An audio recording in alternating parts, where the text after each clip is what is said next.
తెలుగు రాష్ట్రాల్లో సార్వత్రిక ఎన్నికలకు కేవలం వారం రోజుల సమయమే ఉంది.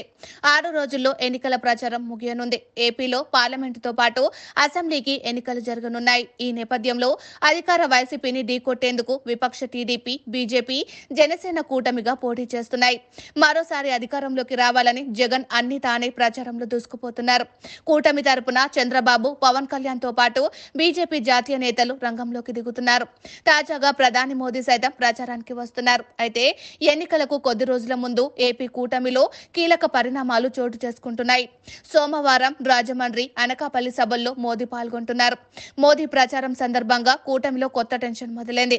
రాజమండ్రిలో ప్రధాని సభకు టీడీపీ అధినేత చంద్రబాబు దూరంగా ఉంటున్నారు. ప్రధాని మోదీ పర్యటన సభకు చంద్రబాబుకు అనుమతి రాలేదా, లేక చంద్రబాబే రావడం లేదా అన్న చర్చ ఇప్పుడు కూటమిలో మొదలైంది.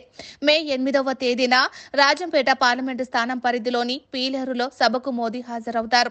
అదే రోజు విజయవాడలో రోడ్ షో నిర్వహిస్తారు. షెడ్యూల్లో భాగంగా సోమవారం మధ్యాహ్నం 3 గంటలకు రాజమండ్రికి చేరుకునున్నారు మోదీ.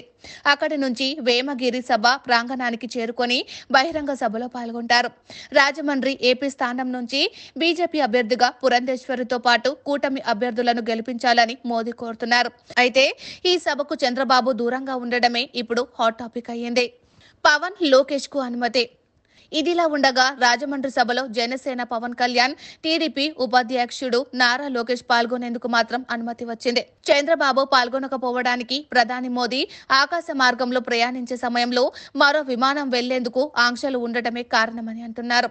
అనకాపల్లి సభకు చంద్రబాబు హాజరవుతారని చెబుతున్నారు. అనకాపల్లి బీజేపీ ఎంపీ అభ్యర్థి సీఎం రమేష్, ఎమ్మెల్యే అభ్యర్థుల తరపున మోదీ ప్రచారం చేస్తారు. మోదీ ప్రసంగాలపై ఆసక్తి. ఇదిలా ఉంటే ఎన్నికల ప్రచార సభల్లో మోదీ ఏం మాట్లాడుతారు అన్న ఆసక్తి కూడా నెలకొంది. ధర్మవరంలో కేంద్ర హోంమంత్రి అమిత్ షా, ముఖ్యమంత్రి జగన్ లక్ష్యంగా ఆరోపణలు చేశారు. ఇప్పుడు ప్రధాని మోదీ తన ప్రచారంలో సీఎం జగన్ పై ఎలాంటి వ్యాఖ్యలు చేస్తారనే ఉత్కంఠ నెలకొంది. ల్యాండ్ టైటిల్ యాక్ట్, ముస్లిం రిజర్వేషన్ల అంశం ఏపీలో కీలకంగా మారింది.